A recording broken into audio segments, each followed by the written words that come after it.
Hi guys, welcome back to my YouTube channel Knowledge Manch once again. और मैं हूं आपका दोस्त के शब्बीर। फ्रेंड्स, मैं हाजिर खिदमत हूं आज उर्दू पेडागोजी ऑनलाइन टेस्ट 3 के लिंक के साथ। Friends, Urdu pedagogy CTET, MPTET, Karnataka TET या फिर किसी भी स्टेट लेवल के टेट एग्जाम्स हों उसके लिए बहुत ही इंपॉर्टेंट है।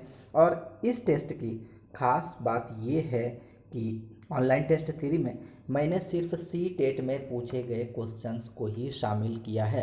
सभी 15 क्वेश्चंस जो है सी टेट में पूछे गए क्वेश्चंस हैं और इसका लिंक मैं इस वीडियो के डिस्क्रिप्शन बॉक्स में शेयर कर रहा हूँ। साथ ही कम्युनिटी टैब में भी, चैनल के कम्युनिटी टैब में भी मैंने लिंक को शेयर किया है। आप चाहें जहाँ से भी इसका इस्तेमाल कर सकते हैं।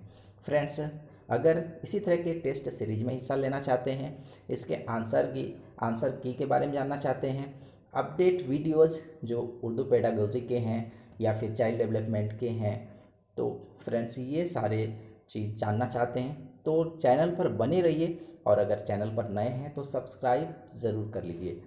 तो फ्रेंड्स, नेक्स्ट सेट के साथ फिर हाथ से खिदमत रहूँगा। Try to do best. See you again इंशाल्लाह। अल्लाह हाफिज़।